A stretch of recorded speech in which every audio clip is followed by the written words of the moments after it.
Donc, bienvenue pour ce focus web du pôle Biomassif Central. Donc, ça doit être le 9e de cette année et quasiment le dernier. Il nous en reste un qui sera plutôt destiné aux acteurs de l'enseignement dans le cadre du projet Agoragri. Donc voilà, je vous ferai suivre aux personnes concernées l'invitation pour le dernier focus web de l'année. Donc les focus web du pôle bio, donc ce sont des petits webinaires d'1 heure à 1 heure et demie qui sont là pour vous présenter, vous faire des gros plans sur des résultats intéressants qui sont issus de la recherche ou du terrain, et qui présentent des résultats donc soit de projets, pilotés par le pôle bio et donc par nos partenaires, comme ça va être le cas aujourd'hui, soit par d'autres, partenaires ou membres, du pôle bio avec lesquels on travaille et auxquels on donne la parole pour qu'ils présentent eux leurs résultats de projet.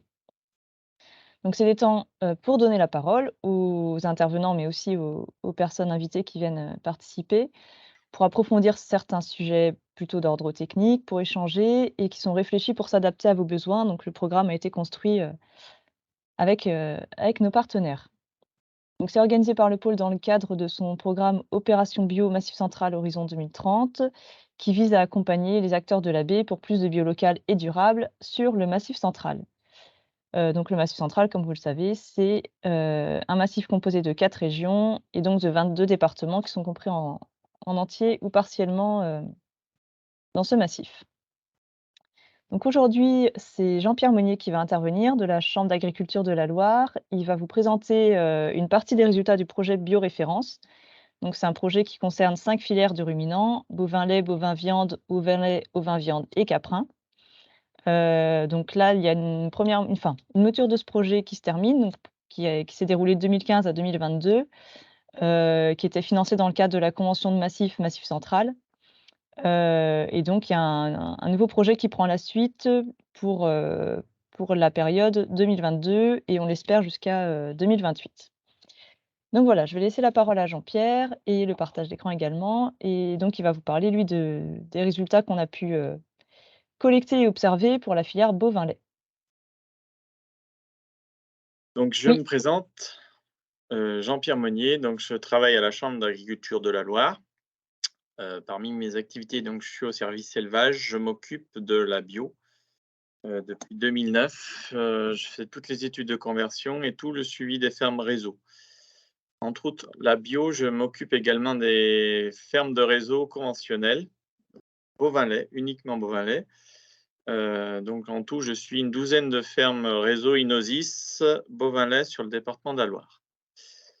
Ce que je veux vous présenter là, c'est la synthèse des fermes de référence AB. Donc on a ici 20 fermes qui sont issues du département du Puy-de-Dôme, du département de la Haute-Loire, du département du Rhône et du département de la Loire. C'est des fermes qui se ressemblent. Elles sont classées par typologie. Je vais vous montrer comment on les a classées. L'objectif aujourd'hui, c'est vrai qu'on est dans un contexte plutôt tendu, sur une crise du lait bio.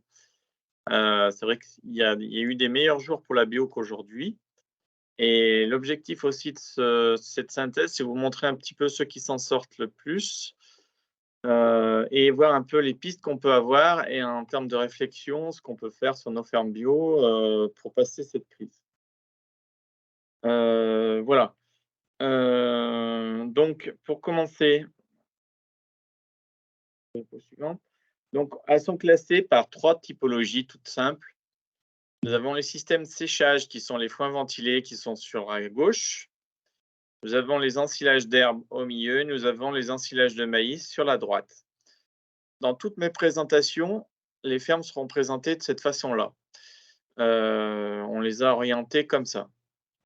Historiquement, donc, pourquoi les foins ventilés sont là? Parce que, bah, dans les premiers bio, dans le cahier des charges, on imposait, enfin le pourcentage de fourrage conservé était limité et on avait beaucoup de gens qui avaient investi dans du séchage. Donc historiquement, on a gardé des fermes comme ça et il y a aussi des gens qui ont investi dans le séchage, au fil du temps.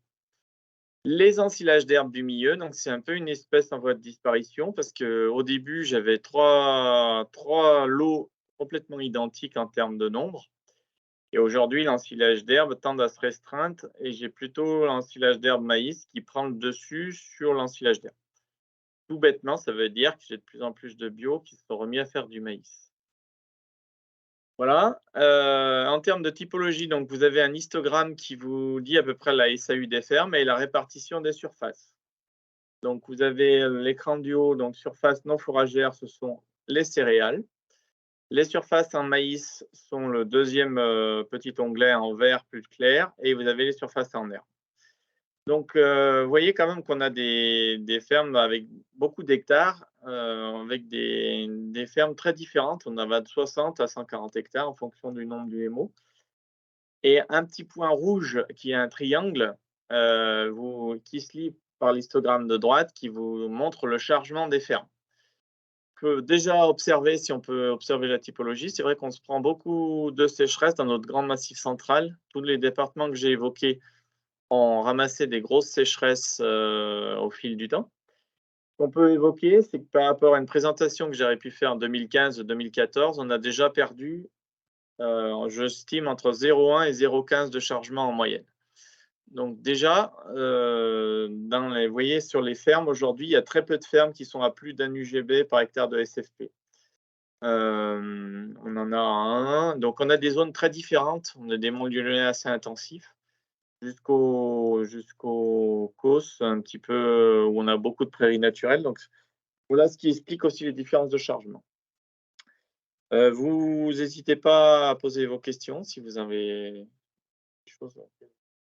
Ce qui est important, c'est que la part du maïs, alors si on regarde sur nos fermes de Mont-du-Forêt, Livradois-Forêt, Haute-Loire, en système montagne, on est plus proche des 15 de maïs dans les SFP. Là, nos fermes, alors vous avez des distinguos entre 12 et 4 sur les systèmes maïs de droite. Mais en fait, il y a l'effet variation de stock. Il y a des gens qui font 2 hectares de plus et puis l'année d'après, 2 hectares de moins.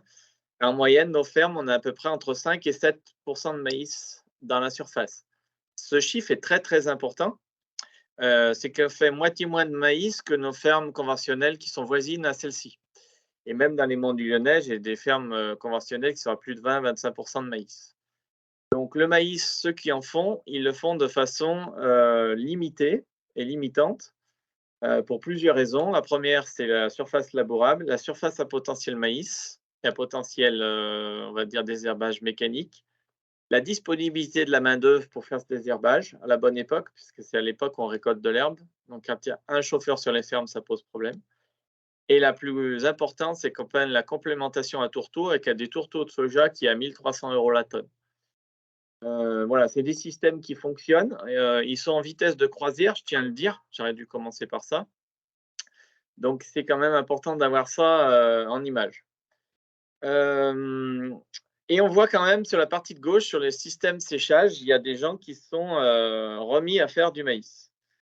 Donc on est loin de l'image bucolique du séchage dans le Jura, système où on n'allume pas le tracteur et les vaches mangent du foin de séchage. Dans les systèmes séchoirs, il y a des gens qui se sont remis à faire du maïs. Ils ont donc des bols, ils mélangent et en fait, on a une ration séchage et maïs. C'est quand même une donnée importante par rapport à l'image qu'on peut projeter sur le séchage dans les AOC. On a quand même en bio dans nos départements des gens qui sont du séchage avec du maïs et avec des systèmes de distribution type bol. Voilà, c'est important à préciser quand on analysera les charges de mécanisation. Sur cette précision, voilà. Après, dans les systèmes ensilage d'herbe, donc il y en a un exceptionnellement qui a du maïs. On l'a laissé ici parce que c'est pas régulier, donc c'est pour ça qu'il est là. Alors, si on regarde la suite, on va commencer par l'alimentation. On a cherché l'image toujours. On a toujours l'image du bio avec des vaches peu productives qui mangent que de l'herbe dans la montagne, avec des vaches à 5-6 000. Donc, sur l'ensemble de nos fermes, on allait chercher le coût des achats des aliments, donc le coût alimentaire, corrélé à la production par vache. Ce qui est intéressant, déjà, vous voyez le distinguo, on est entre 5 000 et 8 500 litres par vache. Donc, ça vous donne quand même une marge de manœuvre importante. Si je prenais une petite photo des fermes bio, je serais bien embarrassé pour vous dire la ferme bio du département, elle est comme ça. C'est complètement faux. Et vous voyez quand même la différence qu'on peut avoir. Et après, l'autre image qu'on peut casser, il y a ne serait-ce que 5 ou 6 ans, on entendait dire: «Oh oui, des vaches à plus de 8 000 en bio, c'est pas possible. Oh oui, ça coûte trop cher, c'est du grand n'importe quoi». Donc on a commencé à suivre des fermes à 7 500, 8 000, 8 500, voire 9 000, et on montre quand même que ces systèmes, avec une bonne efficience alimentaire, ils ont des coûts alimentaires qui sont relativement rationnels et raisonnables. Vous voyez quand même, on est à des vaches à 8 500 avec des coûts alimentaires en dessous de 80. Hem, Même les fermes conventionnelles ont du mal à maintenir un coût alimentaire équivalent avec un tel niveau de production. Donc on casse un peu les idées reçues et on voyait quand même la patate entre 6 500 et 7 000, on a quand même pas mal de fermes dans ce niveau de production, avec des coûts alimentaires qui sont complètement explosés. On passe de 180 € à 10 € par millilitre de charge alimentaire. Donc là, c'est le grand écart, et on a quand même, via cette diapositive, une bonne idée de ce qu'on peut avoir en bio, et si je pouvais prendre une petite photo de la ferme bio, je serais bien embarrassé, vous l'avez bien compris. Et en gros, j'ai envie de dire, c'est nos limites. Sur l'image qu'on peut vendre de la bio ou de systèmes bio, on voit avec cette diapositive qu'on peut avoir des systèmes très différents et très efficients. Aller fustiger les troupeaux à forte production en bio, quand on voit ces chiffres, je serais bien emprunté pour aller dans ce schéma-là. On voit qu'il y a des fermes à plus de 8 000 qui ont quand même des niveaux de coûts alimentaires qui sont plus que raisonnables, et avec une productivité importante. Et ces systèmes-là fonctionnent très, très bien. En contrepartie, si vous avez ici des vaches à 6 500 à 5 500 et qui ont des niveaux de concentré à 140 € par millilitre, on peut penser qu'on peut améliorer tout ça. Deuxième diapositive, on a fait le rapport avec l'autonomie en concentré, les achats de concentré. Là, la corrélation, elle est évidente, plus qu'évidente même. On entend des gens qui sont en bio et qui disent, «Voilà, moi, en bio, je ne vais pas m'emmerder à utiliser mes céréales, enfin, je fais un système tout herbe». On voit tout de suite, et encore plus, ce que je peux vous dire, c'est que c'est l'année 2020 que je vous présente, donc elle n'est pas encore dans les augmentations des coûts des matières premières. Mais cette diapo, elle sera encore plus exacerbée si on utilise les dernières données des campagnes.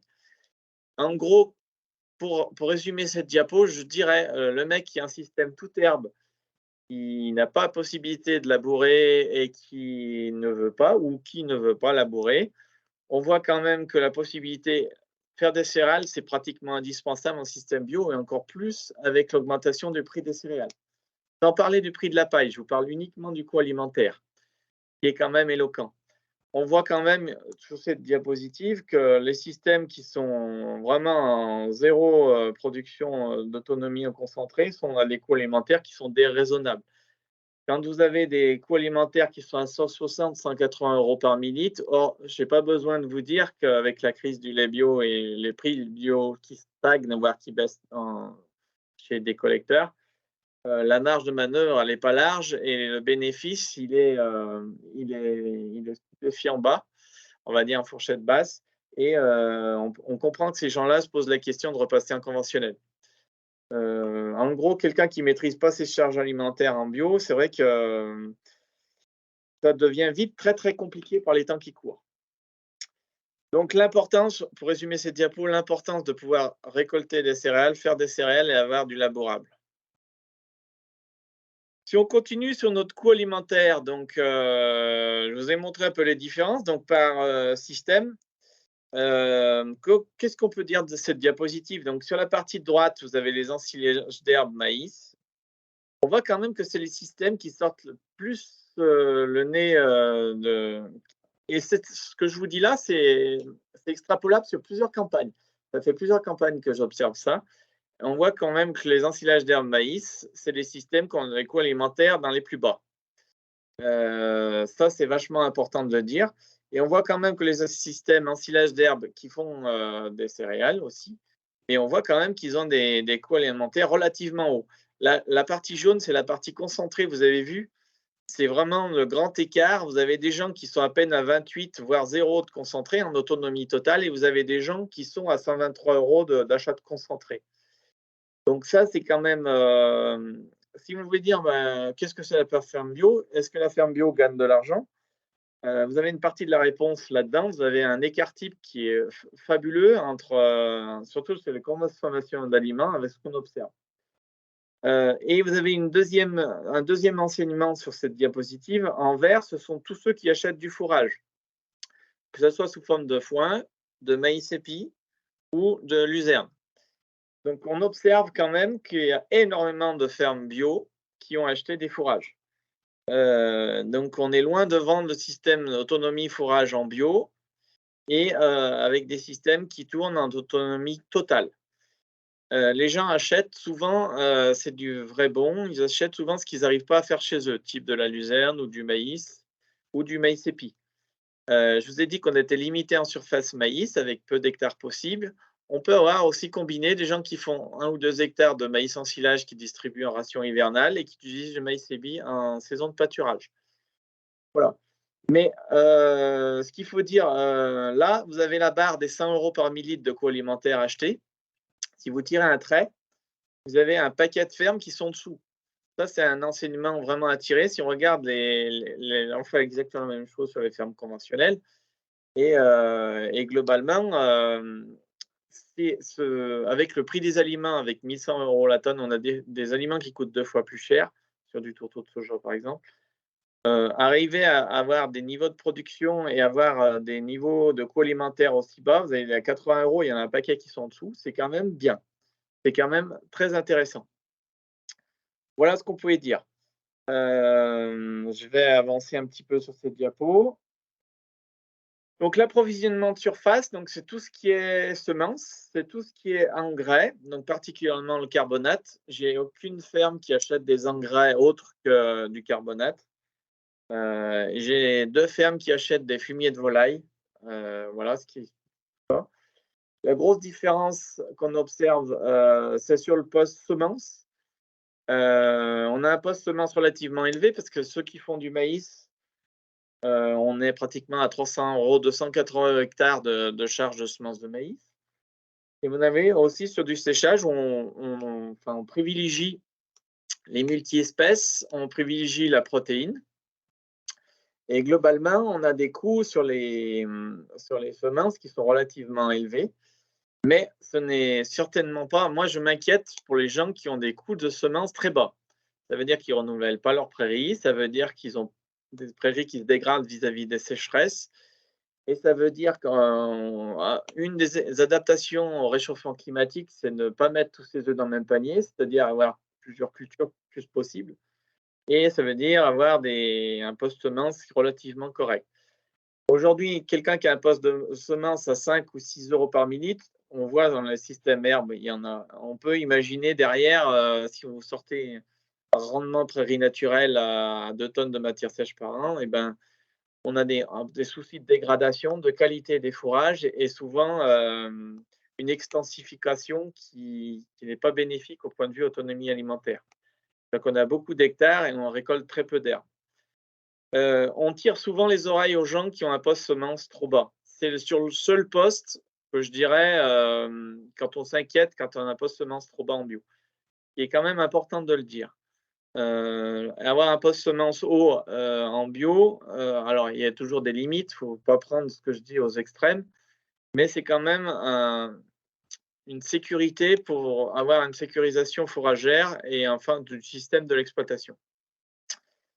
Voilà.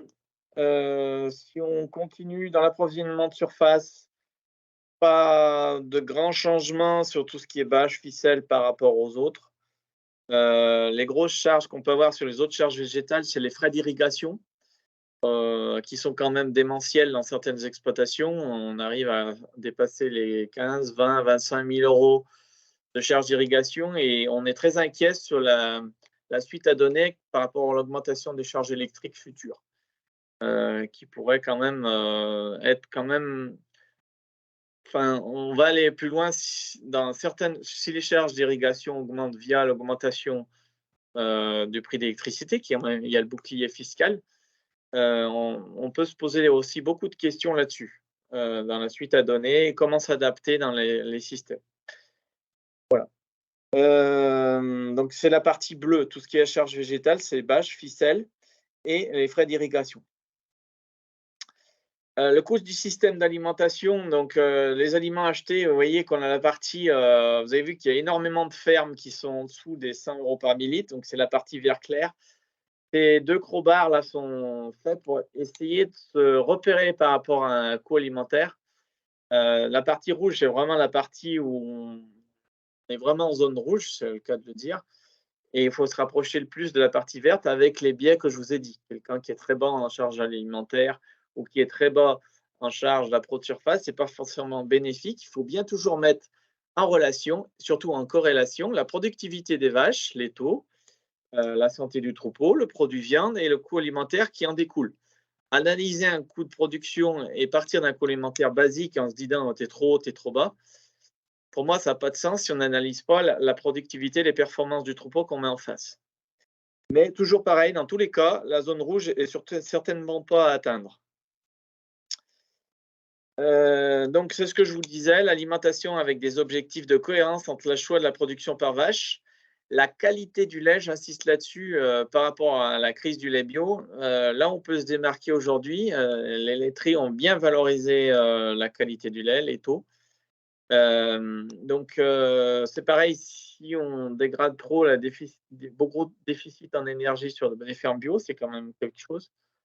On a des taux qui descendent en dessous de 30. Si on perd facilement chez Sodial, on peut perdre 25-27 € par millilitre de qualité de lait sur la prime multicritère. 7 € le point de TP, je vous le rappelle, c'est quand même pas rien. Donc la qualité du lait a un lien aussi avec l'alimentation.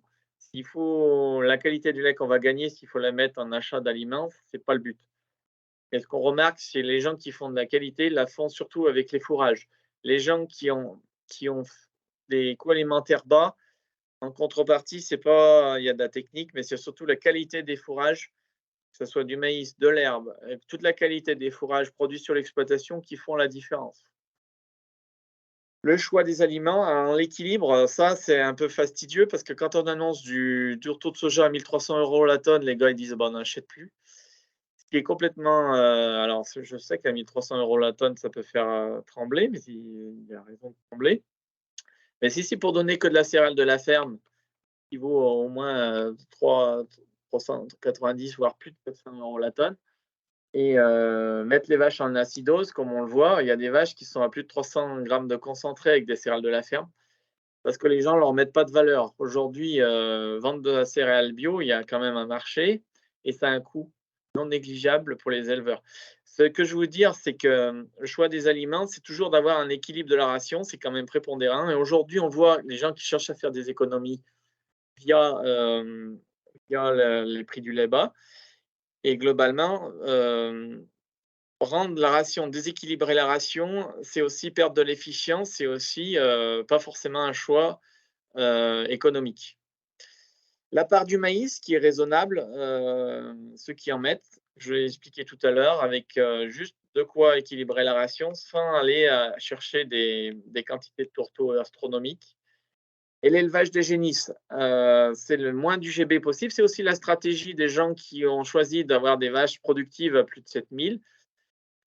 Ils ont moins d'UGB sur l'exploitation, ils essaient d'avoir gagner un peu en autonomie et ce qui est important aussi, c'est d'avoir le moins de génisses possible sur les élevages, avec un coût aussi raisonnable dans l'élevage, bien sûr et ceux qui ont beaucoup de surface sans pâturage obligatoire, ils n'ont pas forcément raison d'avoir des âges vélages, trop bas parce qu'ils ont tout un tas de surfaces à valoriser. C'est tout ça qu'il faut prendre dans l'analyse dans l'âge au vélage des premières génisses. Mais aujourd'hui, on voit quand même en conventionnel et en bio, le pourcentage du GB génisse est carrément restreint sur ces 5 dernières campagnes. Les sécheresses, l'âge au premier vélage qui augmente et le nombre d'UGB qui baisse dans les élevages. Lien avec l'environnement, sanitaire, climat, c'est sûr que notre système doit être cohérent avec les objectifs qu'on peut avoir et surtout la stratégie de l'exploitation et ses contraintes parcellaires, pourcentage de labourable, pourcentage de prairies naturelles et tout ça. Attention au chargement, j'ai vu des gens, pour les raisons fiscales, ils ont fait de croix de cheptel pour moins payer de fiscalité. Mais quand on est en phase de sécheresse et qu'on augmente le troupeau, pour des raisons fiscales, il faut se poser la question, enfin on marche sur la tête pour moi. Et j'ai vu ce genre de situation. Voilà tout ce qu'on pouvait dire sur l'aspect alimentaire. Je ne sais pas si vous avez des questions, je vous laisse le temps de poser vos questions si vous voulez. Je ne sais pas, je ne vous entends pas. Ça veut dire que je continue? Alors, Tu peux si continuer. Ah, je Priori. peux, ah, je peux, je peux oui, prendre Ah, par vas-y. voilà, par rapport donc constat que tu fais au départ, en fait, qu'il y a beaucoup de fermes avec du maïs et de plus en plus, voilà, au fil du temps, ils ont quand même, bon, baissé la part de maïs, mais maintenu une forte proportion. Alors, je pense qu'il y a aussi beaucoup un reflet peut-être des territoires, ce qui est sans doute vrai sur la Loire, voilà, le Rhône probablement, et le Puy-de-Dôme, ben, voilà, pour nous situer, on était très très différent de ça, puisque finalement, les conversions nombreuses se sont réalisées sur des zones d'altitude toute herbe. Voilà. Donc, on n'a pas de maïs, on n'en avait pas initialement et on n'en a pas plus aujourd'hui, quoi. Voilà. Avec des achats, du coup, parfois importants de concentrés. Voilà. Bon. Bon, C'est vraiment c'était une précision sur, voilà, mmh. sur. C'est important de le préciser. C'est vrai que la contrainte maïs, elle dépend beaucoup des contraintes du parcellaire, du pourcentage de labourable et de l'autonomie en fourrage et surtout de l'autonomie en céréales. Dans des exploitations qui ont très peu de labourable, ils privilégient la production de céréales plutôt que de maïs. Oui, c'est ça, Heu, ou l'historique avec parfois, pas de matériel adéquat pour, mmh, voilà, mmh, mmh. parce que toute herbe, parce Oui, qu'on a aussi de bonnes prairies naturelles aussi, voilà, tout à fait. voilà, et du coup, alors toi, tu fais cette entrée par le coût, aliments achetés plutôt que coût alimentaire, on pourrait dire, voilà, Bah, en fait, et l'un dépend de l'autre. oui, Et et une le corrélation est forte. voilà, mais voilà, après, il y a aussi la méca les charges de méca qui s'y rapportent et qu'on pourrait Mmh. intégrer dans un coût alimentaire, voilà, et Et je qui, vais y venir. voilà, C'est la OK. suite. Allez, bon, c'était une petite précision pour le Puy-de-Dôme. Sur les frais d'élevage, ce que je veux dire, c'est que c'est rien de bien neuf sous le soleil, sinon que l'achat de paille pour les systèmes air paillés, c'est quand même, un truc vraiment à prendre en compte. On va les pinailler pour 5 € d'achat de concentré quand on voit des achats de paille qui dépassent les 30-35 € par millilitre. Alors les bio ont besoin de fumier pour leur système agronomique, ça on l'entend bien, ce qui est bien normal. Mais aujourd'hui, c'est vrai que ça devient vite compliqué, un système air paillé, un système laitier, que ce soit bio ou conventionnel. Le prix de la paille est vraiment, vraiment, à prendre en compte et avoir un budget paille qui est quand même, important. C'est vrai que 30 €, 35 € par millilitre, ça commence à faire parler. Les frais vétaux de nos bio, ils sont pas plus élevés que nos conventionnels, puisqu'ils sont rapportés au millilitre même là. Et à l'UGB vache, ils sont à peu près équivalents. On avait fait une grande étude là-dessus il y a quelques campagnes. Et on a des grosses différences, comme on l'observe également chez les conventionnels. On avait fait une étude très approfondie d'une dizaine d'exploitations dans le cadre des réseaux pour les voir ceux qui utilisaient beaucoup de phyto et de l'aroma et ceux qui étaient très, on va dire, traditionnels avec les antibiotiques et qui n'étaient pas trop dans la phyto-aroma. On peut en retenir, c'est que celui qui fait beaucoup de phyto de l'aroma, il n'a pas mieux de problème que celui qui en fait moins, qui en fait moins. Ça, c'est vachement important. Par contre, c'est vrai au niveau coût vétérinaire, donc le phytoaroma est quand même beaucoup plus bas que les prix des antibiotiques. Rien que l'intéressement systématique et tout ça, avec des coûts d'antibiotiques qui sont relativement hauts, on arrive à gagner. Il faut le retenir de ce que je veux vous dire, c'est que celui qui s'implique à utiliser de la phyto ou de l'aroma en bio, il a certainement pas mieux de problèmes pathologiques, cellules, mortalité. Il y a un éleveur qui continue à faire un petit peu comme il faisait avant et que ça vaut le coup de s'y pencher sur ces questions-là. Et c'est un excellent moyen aussi de lutter contre les résistances aux antibiotiques, qui sont quand même une menace dans nos élevages. Ça donne de bonnes pistes d'évolution. Les bios sont quand même pionniers là, sur ces questions-là. Après, sur les frais d'élevage, on voit des différences entre fermes. Les différences qu'on observe le plus en conventionnel, c'est ceux qui font leurs propres inséminations par rapport aux autres.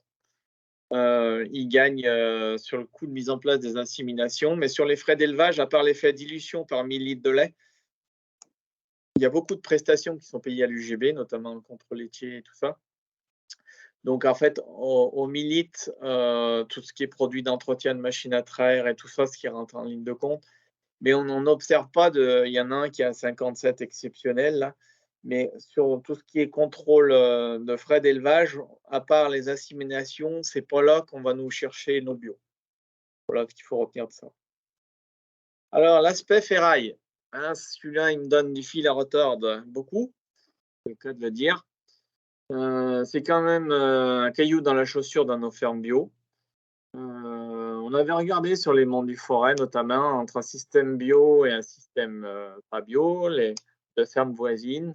On avait fait sur des mêmes zones. Les bio faisaient à peu près pratiquement 100-150 000 litres de moins que leurs voisins conventionnels avec le même type de ferme à côté en nombre d'hectares. Donc, c'est une explication qui vous en dit long. Ça veut dire que l'effet dilution, tout est au 1000 litres. Et les charges de mécanisation, elles sont beaucoup moins diluées chez les bio. Alors, j'ai mis volontairement en rouge, vous avez quand même un amortissement matériel, vous avez des sommes qui sont démentielles, mais vraiment démentielles. Il y a beaucoup de fiscal là derrière, il ne faut pas vous exciter là-dessus, quand je connais les fermes et quand ce qu'ils nous racontent. Pour vous donner d'idées, en ferme conventionnelle, on peut tout à fait avoir un système qui fonctionne avec des coûts d'amortissement matériel, donc le gros bar rouge, qui serait plutôt proche des 60-70 € par millilitre. Or, là, vous voyez quand même, j'observe les mêmes travers chez les conventionnels. Là, on a des postes qui frôlent les 200 € par millilitre d'achat de matériel. Donc, là, il y a pour moi un vrai problème. Mis à part l'effet dilution, je l'ai dit tout à l'heure, qui rentre en ligne de compte, on a aussi surinvestissement la zone rouge, et avec une dilution moindre puisqu'on fait beaucoup moins de lait. Et ça, c'est quand même un problème. Après, le deuxième problème qu'on peut observer, c'est la cohérence globale. Vous avez quand même dans les systèmes séchage, où on avait, je vous l'ai dit tout à l'heure en aparté, il y a beaucoup de gens qui sont remis à faire du maïs. Vous avez également là la possibilité, on avait juste un système de séchage avec une griffe et des tracteurs qui ne tournaient pas l'hiver. Maintenant, on a remis des bols et des systèmes maïs dans nos systèmes séchoirs. Donc, on a un tracteur qui tourne avec un bol et on a la double peine, c'est-à-dire qu'on a tous les frais de séchoir plus tout ce qui est frais de distribution de tracteurs dans nos systèmes séchage. Donc, on est loin du système traditionnel. On peut en trouver encore, si vous voulez, sur la partie droite des séchoirs. Mais il faut faire attention à cette dérive-là. Donc, les économies, on peut toujours les chercher, elles ne sont plus là. Après, sur le poste carburant, qui est quand même le gris, donc c'est quand même un poste qui va prendre de l'importance puisqu'on a doublé le prix du GNR en 2 campagnes. Là, vous êtes sur 2020, mais sur 2021, ça va vraiment, vraiment plomber. On est passé de 0,80 à 1,40 €, 1,50 €, donc c'est quand même un poste conséquent. Et on va vous dire, nos bio, ils consomment plus de fuel que les autres. Bon, ça, on l'a regardé.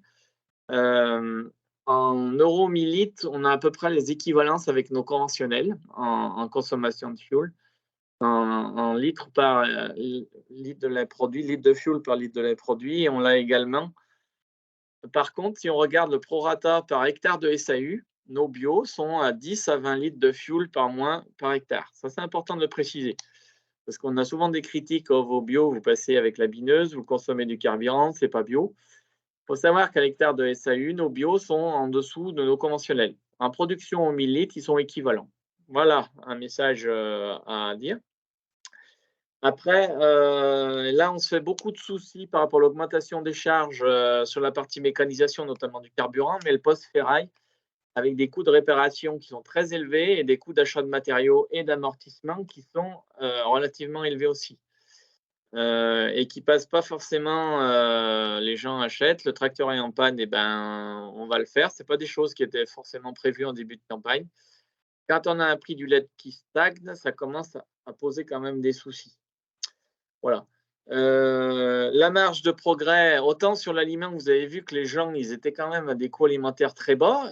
Ils savent, enfin, la gamelle a 2 fois plus de poids. À part 2 ou 3 fermes qui auraient beaucoup d'économies à faire, on peut dire dans nos fermes, c'est que les gens sont, sur ce point-là, ils sont relativement lucides et économes dans nos fermes réseau. Autant sur le poste mécanisation, comme vous pouvez le voir devant vos yeux, je n'irai pas jusqu'à dire ça. Pour plusieurs raisons, de tout ce que j'ai évoqué. Donc, si une marge de progrès est possible, pour moi, sur le poste amortissement, essayer de faire vieillir un peu plus le matériel sans avoir des frais d'entretien supplémentaires, parce que c'est ça aussi, il ne faut pas tomber dans la dérive. La réponse, elle n'est pas dans les extrêmes, elle est au milieu. On voit des tracteurs qui ont même pas 3 ans, qui sont changés pour des raisons fiscales. On peut imaginer tout un tas de choses. Au final, il faut se poser la question, est-ce que mon gain fiscal couvre mes charges de mécanisation supplémentaires? Dans certaines conditions, on peut se poser des questions de stratégie de ferme. Voilà pour les charges de mécanisation. Alors, pour Excuse-moi, répondre à... Jean-Pierre, il y a une question d'Isabelle Alors, Oui, sur ce pardon. point-là. Bonjour, Pas de souci. c'est Jean-Pierre. Bonjour. Oui, tu parlais des bols mélangeurs. Est-ce Oui. que tu sais dans quelle exploitation il y en a et dans quelle il n'y en a pas? Parce que c'est vrai que des fois, on voit des dérives, quoi, des bols mélangeurs pour mélanger du foin avec du foin. Parce que voilà, c'est un petit peu. On n'a Alors quand pas, tu dis. on n'a pas à les mettre un petit post-it sur des bols mélangeurs ou pas.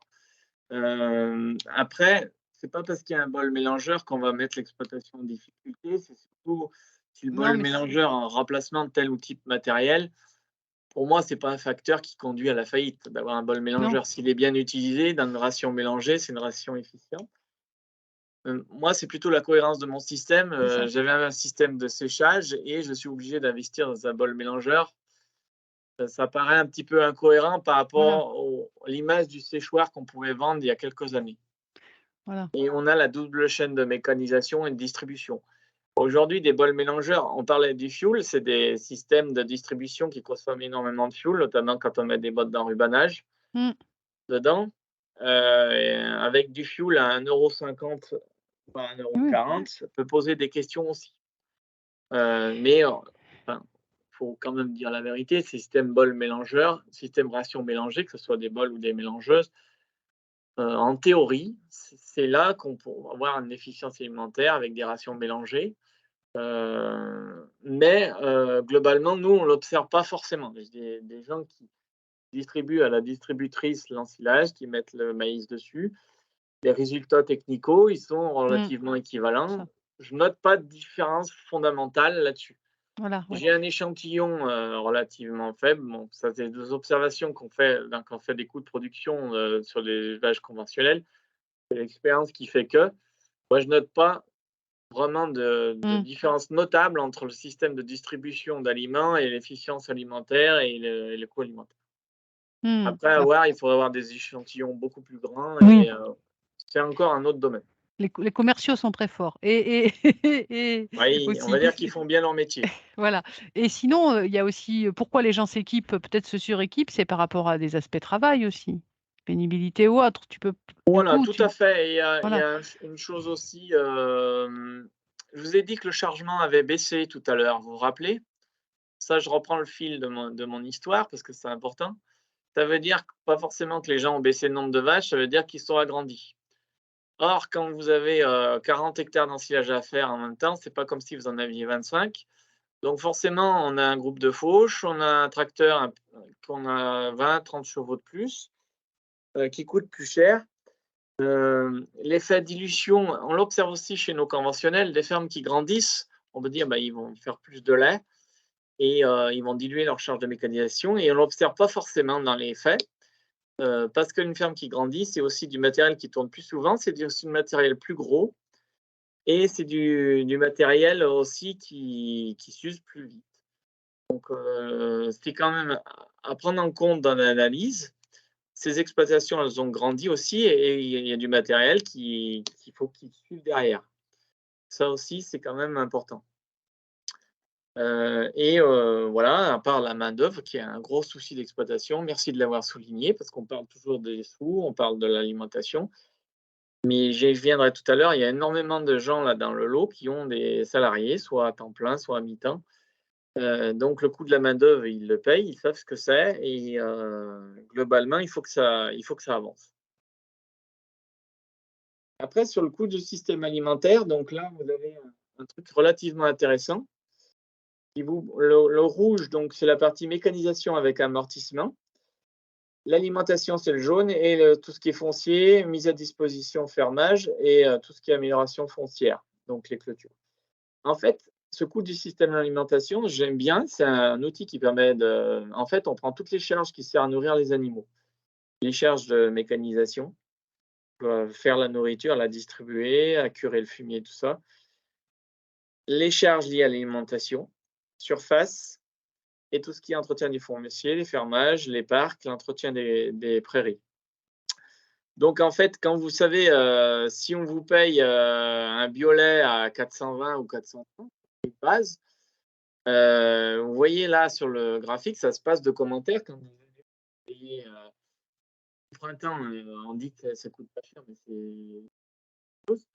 Si vous avez du lait qui est payé à moins de 450, vous avez des gens, rien que pour payer l'aliment, l'approvisionnement de surface, la ferraille, le foncier, le prix du lait ne suffit pas à payer ça. Donc c'est quand même grave. Et on a quand même des distinguos importants entre fermes. Et on remarque quand même les grosses différences, elles se font aussi sur la partie rouge, la partie ferraille, vous vous rappelez. Et on regarde le coût du système d'alimentation, alors le jaune est important. Il y a des gens qui déconnent carrément à 192, 173, mais ce n'est pas une majorité. Par contre, les grosses différences qu'on explique entre les fermes, elles sont rouges. Donc, rappelez-vous, le rouge, c'est la partie ferraille. C'est ce que je disais tout à l'heure. C'est là qu'on se fait vraiment coincer. En gros, il y a une chose aussi à résumer, c'est que si on n'est pas bon sur la charge alimentaire, on ne se rattrape rarement sur la ferraille. Donc, c'est aussi pour ça que nos bio, ils sont très performants sur la partie alimentaire. Donc, voilà. Et là, ce qu'on observe derrière, c'est que par système, on a quand même une grosse différence avec les séchoirs. Mais on a une différence dans tous les systèmes. On ne peut pas toujours pareil extrapoler la ferme bio. Vous voyez quand même la différence. Donc, le levier investissement, c'est la moitié du poste mécanisation. J'insiste là-dessus, j'insiste. Opportunité de déléguer certaines tâches à des tiers. On peut se poser la question, dans toutes les revues agricoles, toutes les études qui ont été faites, il y a encore un truc qui est sorti sur la France agricole, qui dit qu'il vaut mieux déléguer des tâches, type le fauchage, que de le faire soi-même. Alors, il faut tout calculer. Ce que je dis, ce n'est pas de l'argent comptant. Mais souvent, les gens, ils n'ont pas le temps de faire la fauche alors qu'ils ont acheté un groupe de fauche, ils font venir un entrepreneur. Là, on perd vraiment de l'argent, c'est quand on donne du matériel qu'on a acheté, qui dort sous hangar. Un matériel qui ne tourne pas, c'est le matériel qui coûte le plus cher. Et globalement, si on délègue, ça veut dire qu'il ne faut pas avoir le matériel en doublon. Qui est, souvent, on n'a pas le temps de faire les labours, donc on a la charrue qui dort alors que l'entrepreneur vient le faire. Il faut faire attention à ces postes-là. Soit on délègue à fond, soit on le fait soi-même, mais le doublon de matériel, c'est quand même compliqué. Gestion de la main-d'œuvre qui est compliquée aussi, surtout en période de récolte de fourrage, où on a à prendre des décisions, et ça, c'est vrai que ça coûte très cher. L'adéquation de la puissance des tracteurs, avec les explications que j'ai données tout à l'heure, il ne faut pas toujours avoir des puissances surdimensionnées dans les fermes. Des fois, si on a un outil CUMA qui nous oblige à changer le tracteur, il faut se poser la question de faire ce travail par une entreprise ou le déléguer à quelqu'un qui a la puissance du tracteur. Il faut avoir des tracteurs qui sont adaptés à ce que je vais faire dans l'année. Et encore plus vrai avec l'augmentation du prix du GNR. Choix culturaux et rotation, les bio ont vraiment une longueur d'avance sur les autres là. Parce que les semis sous couvert, la part du maïs, c'est aussi une intervention beaucoup moins importante, notamment moins de labour, notamment des choix culturaux simplifiés, des PT de plus longue durée. Et aujourd'hui, moi, je fais ce travail avec des conventionnels. On remet en place des rotations et des systèmes de choix culturaux. Et on s'inspire beaucoup de ce que font les bio pour éviter le maximum de travail du sol et de consommation de carburant. Donc ça, les bio n'ont pas de leçons ont beaucoup de leçons à nous donner, au contraire. Beaucoup de conventionnels sont en train de s'inspirer des choix culturaux et des rotations qu'ont mis en place les bio là-dessus. Par rapport là des enjeux de consommation d'énergie. L'impact du système d'alimentation, j'ai dit tout à l'heure, les bols et tout ça, je ne vais pas revenir. Le temps de présence des animaux en bâtiment, les systèmes de bâtiment. Ça aussi, on peut bien vendre un système bio qui est vraiment top.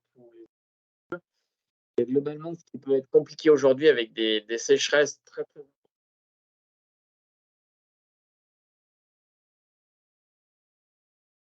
On t'entend On t'entend plus, Jean-Pierre. Jean-Pierre, ouais. Ah, j'ai rien changé. Vous m'entendez là? C'est bon, ça revient? Mieux, oui. Ouais. C'est pas moi. Donc voilà.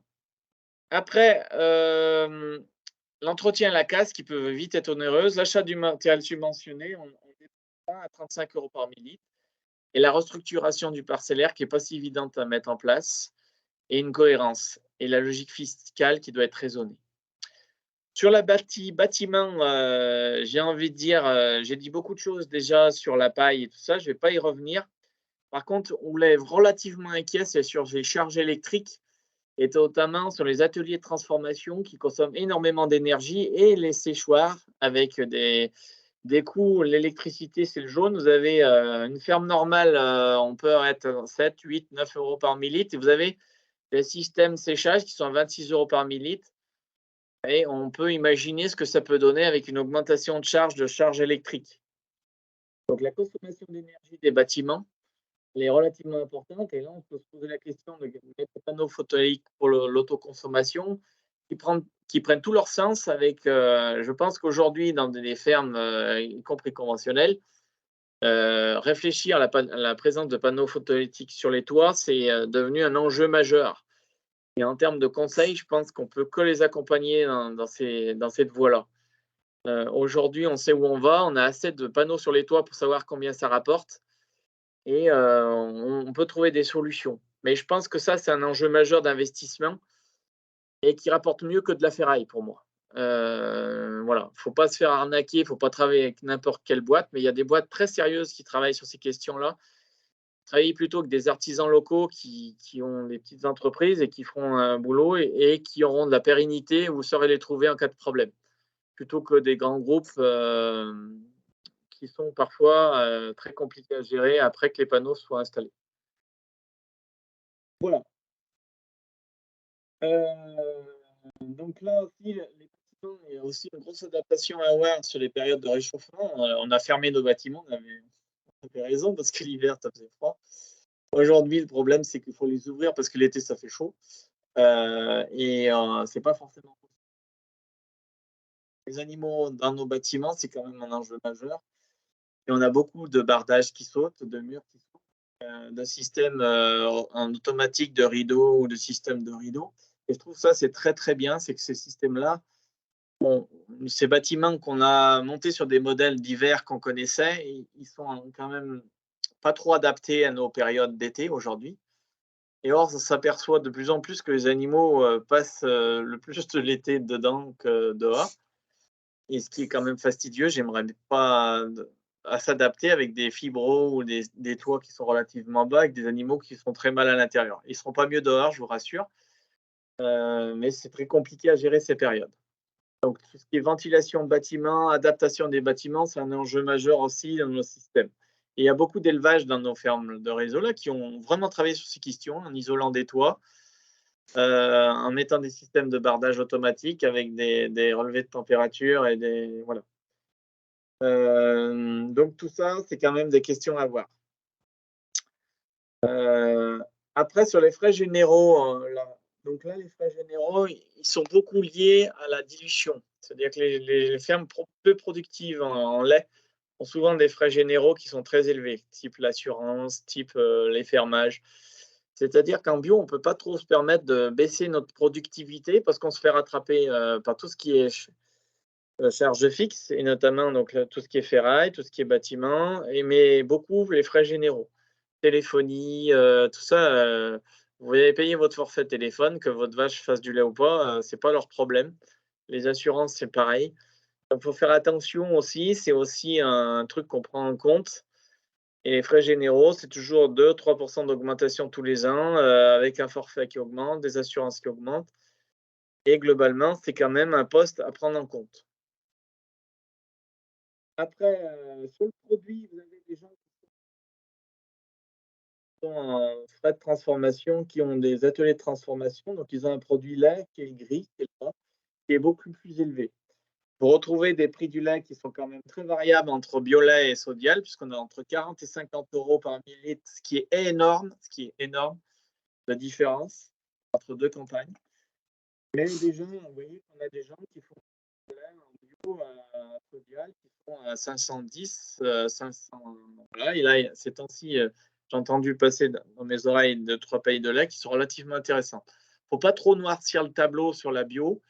Sur la qualité du lait, si on arrive à avoir des taux, et on arrive quand même chez Sodial à avoir des prix qui seront reconduits. Alors, il nous manque toujours l'augmentation des charges alimentaires et des charges, donc il nous manquera bien 20, 30, 40 euros par millilitre, voire plus.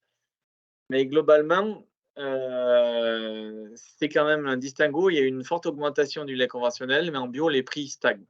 Donc, le compte n'y sera pas. Même si on fait de la qualité, il faut aussi aller chercher un prix par l'augmentation des collecteurs. Le produit viande qui est quand même intéressant, puisqu'on va gagner facilement, aujourd'hui on a calculé sur nos fermes, on va gagner entre 15 et 20 euros par millilitre, on a fait des simulations. Donc ça pallie les 15 à 20 euros par millilitre, ça a quand même un atout, c'est que ça amortit un petit peu l'augmentation des charges alimentaires. Il ne faut pas toujours noircir le tableau et dire que ça va mal, mais globalement, même s'il manquera des sous, l'augmentation du produit viande qui est jamais vue, sert aussi, c'est un peu un palliatif à encaisser un petit peu cette augmentation de charge. Elle ne fait pas le résultat, je n'ai pas dit ça, mais c'est quand même de l'ordre de 15 à 20 euros par millilitre d'augmentation qu'on pourra avoir en fin d'année. Aucune augmentation sur le prix des veaux, tout ça, c'est uniquement sur les vaches de réforme. Alors, il ne faut pas s'amuser à les finir à l'aliment parce que tout ce qu'on va gagner, on va le perdre dans l'achat de tourteaux et compagnie. Vous l'avez bien compris. Donc, voilà pour ça. Après, la disparité des revenus. Alors, vous avez le coût de production qui est l'histogramme, et avec le coût de la main-d'œuvre qui est les 2 SMIC. Je vous rappelle que la partie jaune, pour calculer les main-d'œuvre, on prend les UMO qui travaillent sur la ferme et on multiplie par 2 SMIC. Quand vous avez le petit carré jaune qui est en dessous de l'histogramme, ça veut dire que la personne ne peut pas se rémunérer de SMIC. Quand vous avez le petit carré jaune qui est au-dessus, ça veut dire que la personne gagne largement plus de SMIC. Donc, ce qu'on peut dire, ce n'est pas l'euphorie générale, si vous voulez, de SMIC. Il y a peu de fermes qui arrivent à se rémunérer de SMIC, malgré ce qu'on a dit, avec des systèmes performants que vous avez vu au niveau alimentaire. On a quand même des charges et le prix de revient dans nos fermes bio de montagne. Si vous voulez rémunérer, là vous avez des fermes de réseau, sur le site du CNIEL, il faudrait un lait qui soit payé à plus de 580 euros par millilitre. Donc on en est loin, je vous l'ai montré tout à l'heure. Donc on est loin de dire que c'est l'euphorie générale et que les fermes bio, elles roulent sur l'or. Ce n'est pas du tout le but. Et vous voyez qu'il y a peu d'élevages qui arrivent à rémunérer plus de 2 SMIC. Par contre, il y en a qui arrivent. Voilà. Pour finir, donc on a en delà, on a élargi donc avec Yannick Péchuzal de Lidl et puis toutes nos fermes réseau de tous nos partenaires du Grand Massif Central. Il y a 34 fermes qui ont été mises et qui permettent de comparer les coûts de production du Grand Massif Central. Donc, on a mis en commun tous nos coûts de production et on allait chercher dans tous ceux qui… Ça, c'est la moyenne des fermes qu'on a vues. Donc, la moyenne, ça ne veut rien dire. Vous avez vu la disparité des fermes, mais je vais aller à l'essentiel. L'essentiel, pour moi, c'est ce tableau. On voit quand même vous avez ici l'analyse de revenus et de rémunération possible avec le quart supérieur, le quart inférieur et la moyenne de l'échantillon. On remarque que la rémunération brute, elle passe de 4 000 à 54 000, donc c'est un grand écart dans les quarts supérieurs. Et ce qu'on remarque aussi, c'est ceux qui font le plus de lait par UMO. On a 229 000 litres de lait qui sont dans les parties où on se rémunère plus.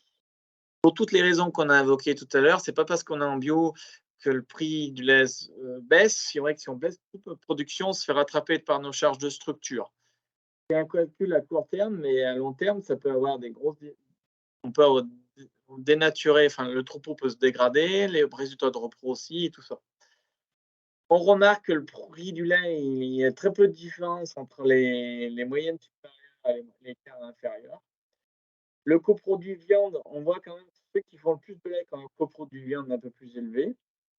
Le niveau d'aide, il y a un effet dilution, mais globalement, ceux qui font un supérieur en l'hectare, les aides sont à peu près équivalentes. C'est pas là-dessus qu'on va nous chercher. Par contre, là où on voit les différences, c'est sur le coût du travail, puisque la main-d'œuvre fait plus de lait. Donc, le coût du travail, je vous rappelle, c'est 2 SMIC par UMO. Dans ce cadre-là, elle coûte 157 et là 249. Ça fait une marge très, très importante pour rémunérer la main-d'œuvre qui bosse sur la ferme si la productivité n'est pas en face. Ça coûte très cher. Mais globalement, on a quand même des grosses différences sur l'aspect mécanisation, l'aspect bâtiment d'élevage. Vous avez vu sur l'aspect bâtiment. En gros, une place de bâtiment aujourd'hui, si on est entre pratiquement plus de 10 000 euros la place, ce qui est énorme. Si vous mettez une vache à 5 000 litres ou une vache à 6 ou 7 000 litres sur cette place de bâtiment, l'effet de dilution des charges de bâtiment ne sera pas la même. C'est-à-dire baisser trop la production, on a aussi tout ça qui nous rattrape. Et vous avez donc ici une grosse différence sur les charges de mécanisation, sur les charges de bâtiment. Ce n'est pas dû à l'effet de dilution, c'est aussi le capitaine et le pilote. Souvent, on a ce qui est remarquable aussi, si vous regardez la pro des animaux, les gens qui ont ce quart inférieur, qui sont en production, on pourrait dire qu'ils ne donnent rien à manger leurs vaches, donc ils ont des charges opérationnelles basses et on s'aperçoit qu'ils n'ont que seulement 5 € de différence avec le quart supérieur. Donc, vous voyez, les moyennes supérieures, elles sont plus productives et ils ont aussi un coût d'approvisionnement des animaux plus bas et une dilution et une optimisation des charges. C'est-à-dire que c'est l'ensemble des points qu'il y a à revoir. Et après, si on va me dire, est-ce que les bio gagnent leur vie, je vous répondrai que le quart supérieur, il est à 237 €, il reste à 27. C'est-à-dire que les écarts types qu'on peut avoir et toutes les différences qu'on peut avoir entre nos fermes, eh ben, elles s'expliquent surtout et on remarque aussi que les différences augmentent avec le temps.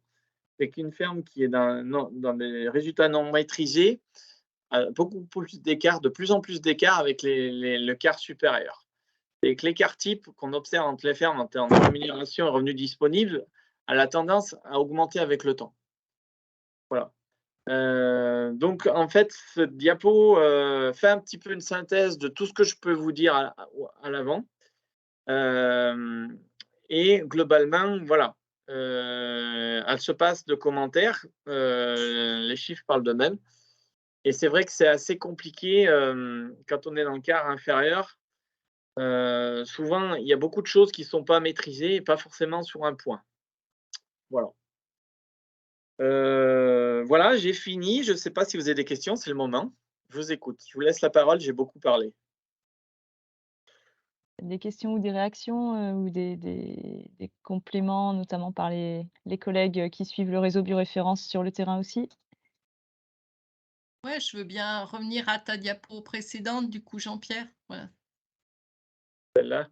Ouais, donc la précédente, là, sur les. Alors, voilà, celle-là, qui montre, celle-là, donc, c'est ça, hein, en fait, qui montre que selon le système d'alimentation, en fait, voilà, tu as des coûts de production malgré tout qui sont variables, avec des prix de revient variables, et cette possibilité d'atteindre les 2 SMIC par UMO, en fait, dans chacun des systèmes, voilà, on peut se dire que c'est jouable et qu'il y a de fait, dans les systèmes, des hétérogénéités à l'intérieur des systèmes. Oui. En fait, hein, c'est.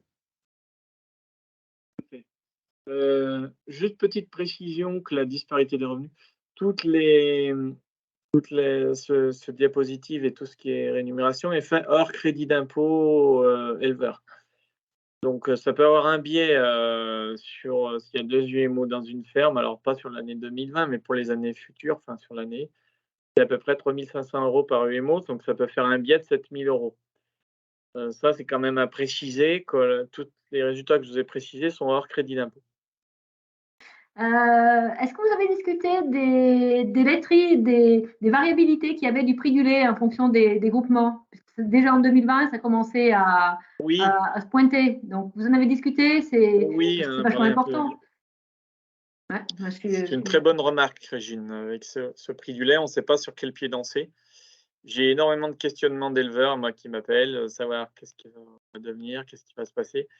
Je ne suis pas Madame Irma, je n'ai pas de boule de cristal, c'est très compliqué de répondre à ces questions-là. Moi, je Ouais, suis tout à très, fait. très inquiet. Moi aussi, puis quand on regarde la conjoncture, là, j'ai regardé sur le lait, ça a continué à beaucoup convertir en Pays de Loire et Bretagne. Il va arriver encore du lait sur le marché. Oui, j'ai été surpris de voir mes collègues de Pays de Loire qui m'annonçaient qu'ils ont repris les conversions. Il y a des choses qui vraiment me surprennent. Ben oui, mais dans leur zone, peut-être, on est pareil. On n'a pas de démarcation spécifique les bio de montagne. Donc, tant qu'on n'a pas la démarcation les bio de montagne, on est marron, quoi. Oui. Si je peux m'exprimer ainsi. Moi, j'ai regardé le prix, le marché du lait. Le marché du lait, et comme tu dis, il fait un peu peur parce qu'il continue à monter et des volumes vont se présenter sur le marché. Est-ce qu'ils ont preneur, quoi, en bio? Après, je crois que dans beaucoup de filières, les opérateurs d'aval, ils s'inquiètent quand même sur, le devenir aussi, et le manque éventuel de production, hein, par rapport à des déconversions possibles, des arrêts. Alors c'est vrai qu'il y a des crises qui sont, bah, peut-être sur le porc, on peut dire aussi, peut-être conjoncturelles, hein, voilà. Alors il faut voir comment ils passent la crise, voilà, donc ça suppose d'accompagner, peut-être sur des fins de carrière, d'anticiper les arrêts de production, oui, voilà, d'accompagner. Mais tous les opérateurs, quand même, sont inquiets sur l'approvisionnement à venir de la filière. Voilà, avec des manques peut-être parce qu'il y a des objectifs sur la bio qui sont au niveau européen et même en France, on n'a pas atteint encore les 15% du plan bio. Voilà. Alors, il y a la Cour des comptes aussi qui a dit quand même que finalement, les pouvoirs publics n'accompagnaient pas assez la bio. Enfin, ça a été dit. Donc, enfin, moi, je pense que voilà, il y a ouais, un mauvais cap à passer, mais sur le lait, bio-lait, ce qu'ils ont dit à Sommet aussi, c'est qu'ils reparlaient des conversions possibles, justement, parce qu'ils ont peur de ça, quoi, hein. Merci à vous. Donc juste Merci. pour information, vous pouvez retrouver l'ensemble des résultats, pardon, du projet bioréférence, donc il y a 5 filières de ruminants, pardon, sur le site de bioréférence. Je vous ai mis le lien dans le chat, et vous avez dû recevoir l'invitation, mais je vous en retouche un mot, notamment pour ceux qui aimeraient s'inscrire et qui ne l'ont pas encore fait. On fait un séminaire de restitution, de ce projet. Donc il y a un premier projet bioréférence là qui se termine pour les années 2015 à 2022. Un nouveau projet va prendre la suite à partir de 2022, mais donc voilà, on fait un grand séminaire, pour présenter les résultats qu'on a à ce jour et parler un petit peu de l'avenir. Donc ce sera le 28 novembre à Vetagrosup, donc à Lande. C'est possible de participer aussi, en distanciel. Donc, même chose, vous retrouverez les informations sur la même page, donc sur le site web, Bioréférence, et je vous envoie également, en direct le lien pour le formulaire d'inscription dans le chat. Voilà, et je profite aussi de vous avoir sous le coude pour vous parler du pôle Biomassif Central. Donc on est une association reconnue d'intérêt général et on a lancé, il y a un mois, une campagne de levée de fonds, donc qui est ouverte, à tous, professionnels et particuliers, et donc vous pouvez, si vous le souhaitez, participer, par des dons, du mécénat, ou du sponsoring pour les entreprises. Donc n'hésitez pas à parler de ça aussi autour de vous, à relayer cette information-là.